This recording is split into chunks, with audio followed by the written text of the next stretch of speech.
Rosana desce para a sala de estar, e Mateu pergunta à ex-esposa como ela está.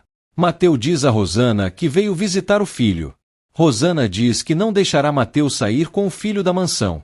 Mateu pede para conversar com Rosana antes de ver o filho. Mateu diz que não sabe por onde começar a conversa, temendo que Rosana não o entenda. Mateu diz que deseja o bem de Rosana e deixa claro que poderia odiá-la por conta de todas suas maldades. Rosana se defende e diz que fez tudo por amor, e que até então foi incapaz de arrancar o sentimento de seu coração. Mateu diz entender os sentimentos de Rosana, mas afirma que não pode amá-la. Mateu diz a Rosana que gostaria de vê-la bem e vivendo o amor do lado de outro homem. Rosana não entende o rumo da conversa, e Mateu pede perdão à ex-mulher pelo beijo que lhe deu. Mateu assume que foi o culpado pela separação de Rosana e Marco Antônio. Rosana insinua que Mateu não lhe deu um beijo de amor. Mateu concorda e diz que foi um beijo dado com raiva. Rosana questiona o que Mateu quer dela com esta conversa, e o italiano conta à ex-esposa sobre a conversa que teve com Juliana.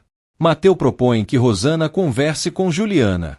Rosana questiona se Mateu está brincando com ela em propor que Juliana procure para conversar, mas o italiano reitera sua proposta de trégua para a ex-mulher. Rosana pergunta se Juliana é realmente petulante ao ponto de lhe procurar, e Mateu a corrige alegando que sua esposa é corajosa.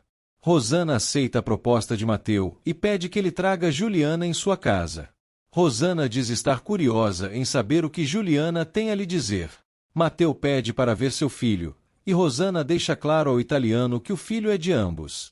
Rosana conduz Mateu até o quarto onde ele está. Francesco retorna para casa, mantendo-se agoniado pela ausência de notícias sobre Marco Antônio. Mateu entra no quarto de Rosana e abre um sorriso ao ver o filho. Mateu se aproxima do filho e demonstra sua alegria para Rosana, que os observa com expressão séria. Mateu brinca com o filho, e Rosana demonstra estar tocada ao ver o ex-marido na companhia do bebê. Na pensão, Francesco diz para Rosana que aproveitou o dia para ver Aninha, mas antes, pede para conversar com a afilhada. Juliana demonstra seu contentamento pela visita de Francesco e pede que o padrinho lhe diga o que quer falar. Francesco fala sobre sua angústia pela viagem de Marco Antônio para Manaus, e Juliana confessa ao banqueiro que não só está preocupada, como também se sente culpada pela partida do ex-marido. Francesco questiona se Juliana conversou com Paola, e a italiana diz que é justamente por conta da conversa com a patroa que ela se sente culpada. Francesco diz que Marco Antônio estava fazendo de tudo para esquecer Juliana, alegando ter medo que o filho tenha feito alguma loucura. Juliana diz que não sabe mais o que fazer para Marco Antônio esquecê-la. Francesco relembra quando pediu que Juliana esquecesse Mateu, mas cai em si ao perceber que não adianta realizar este tipo de pedido para a moça. Juliana diz que ama Francesco como se fosse seu pai, mas afirma que não ama Marco Antônio. Juliana diz que gostaria muito de viver em paz com Marco Antônio, e Francesco afirma que gostaria do mesmo, pois não aguenta mais ver o filho sofrer.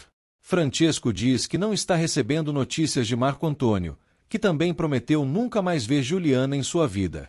Juliana diz que quer rever Marco Antônio. Francesco alega que isso só será possível caso Marco Antônio retorne de viagem. Juliana convida Francesco para ver Aninha. Dolores brinca com Aninha no quarto de Juliana, e de repente, a moça entra no cômodo com Francesco. Dolores e Francesco se cumprimentam, e em seguida, a espanhola deixa os dois a sós com Aninha. Francesco se alegra ao ver a neta, com quem brinca na cama de Juliana. Mateu segue brincando com seu pequeno filho. Juliana agradece Francesco pela visita a Aninha.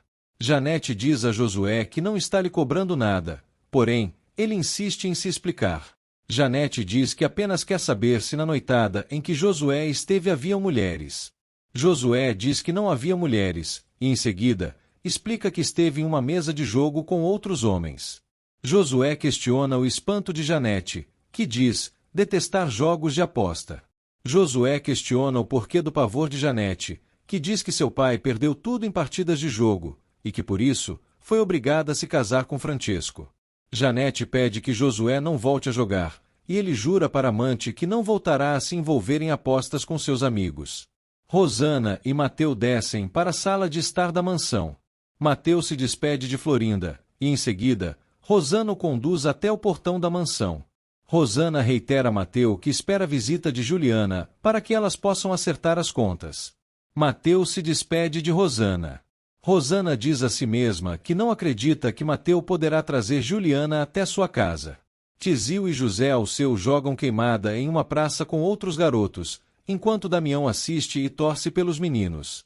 Antenor conta a Naná que chegou tarde após esperar Josué do lado de fora de um casarão, que por sua vez, deixou o local cambaleando de bêbado. Naná questiona se Josué estava com Janete, e Antenor diz que o local se tratava de um antro de jogatina. Antenor conta que haviam outras charretes e outros cocheiros esperando por seus patrões do lado de fora do local. Naná pergunta se Josué também possui patrimônio, alegando que o rapaz está jogando fora o dinheiro de Janete. Antenor diz que Josué pode ter dinheiro, mas que Janete sequer desconfia. Naná questiona por que Antenor acha isso, e o rapaz conta para a esposa que o ex-cocheiro fez confidências no caminho de volta para casa por conta da bebedeira. Josué diz que conseguiu se lembrar de quem Josué é, deixando Naná curiosa. Antenor confidencia a Naná que Josué era filho de um barão do café, e que os conheceu quando era capitão do mato.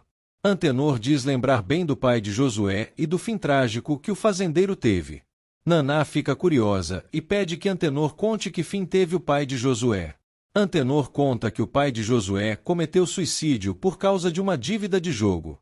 Gumercindo e Bartolo observam as antigas senzalas da fazenda, e Gumercindo relembra o barulho do açoite dos escravos ao retornar ao ambiente. Gumercindo conta que, há pouco tempo, a senzala estava cheia de escravos adquiridos por seu pai.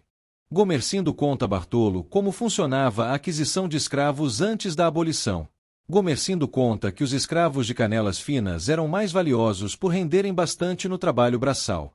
Bartolo questiona se Gumercindo achava justo comprar negros para trabalhar de graça em sua fazenda, e o fazendeiro conta que a maioria de seus escravos eram herança de seu pai.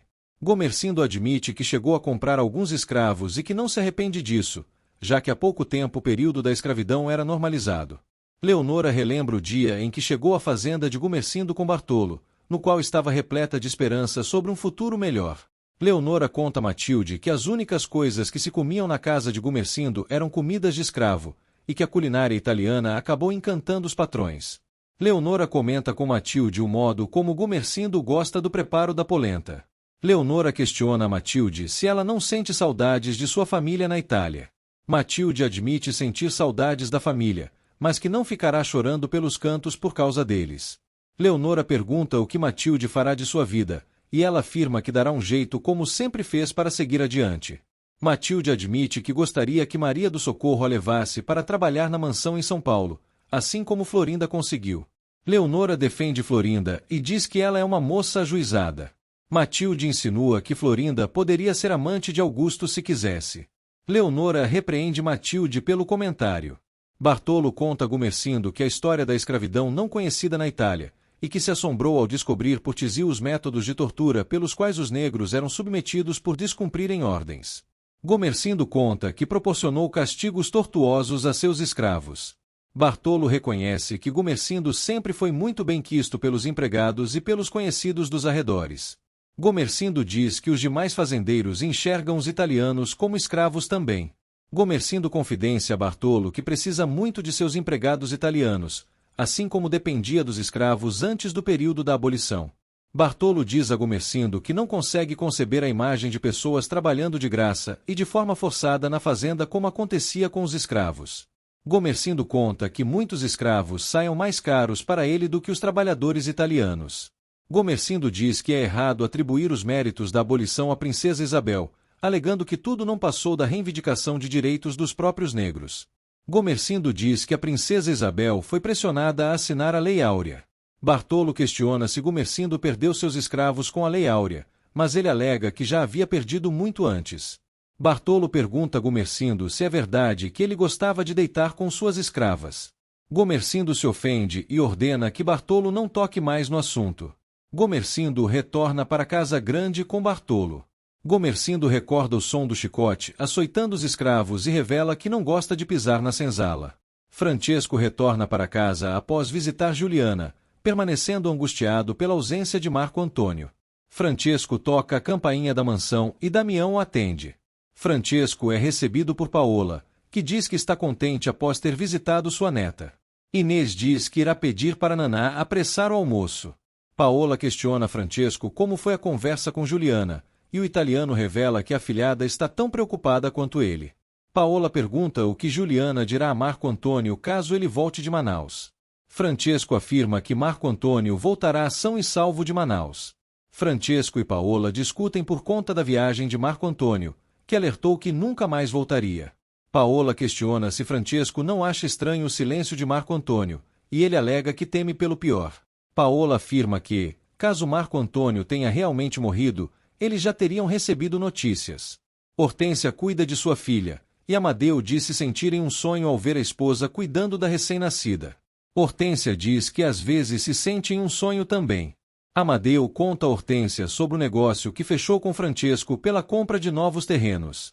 Amadeu diz a Hortência que conseguiu pagar Francesco à vista pela compra dos terrenos, que receberá novos sobrados.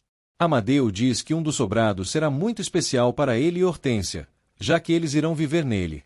Hortência se alegra com a novidade vinda de Amadeu, que diz não querer mais viver na pensão com a esposa e a filha. Hortência questiona sobre Dolores, e Amadeu insinua que a sogra nunca precisou de Hortência para viver. Hortência insinua que Hernandes odiava Dolores antes de morrer, mas Amadeu pede que a esposa não lembre de seu finado marido. Juliana brinca com Aninha na frente da pensão, e de repente, Mateu retorna e beija a esposa. Juliana questiona como foi a visita na casa de Rosana, e Mateu diz que tudo ocorreu bem. O casal e Aninha entram na pensão e sobem para seu quarto. Mateu coloca Aninha no berço, e em seguida, se senta para conversar com Juliana. Juliana conta que Francesco veio visitar Aninha, mas que a deixou muito preocupada pela falta de notícias de Marco Antônio. Mateu afirma que nada de ruim deve ter acontecido com Marco Antônio. Juliana pergunta a Mateu como foi sua conversa com Rosana. Mateu diz que não pode mais sair com seu filho por conta do ódio de Rosana por Juliana.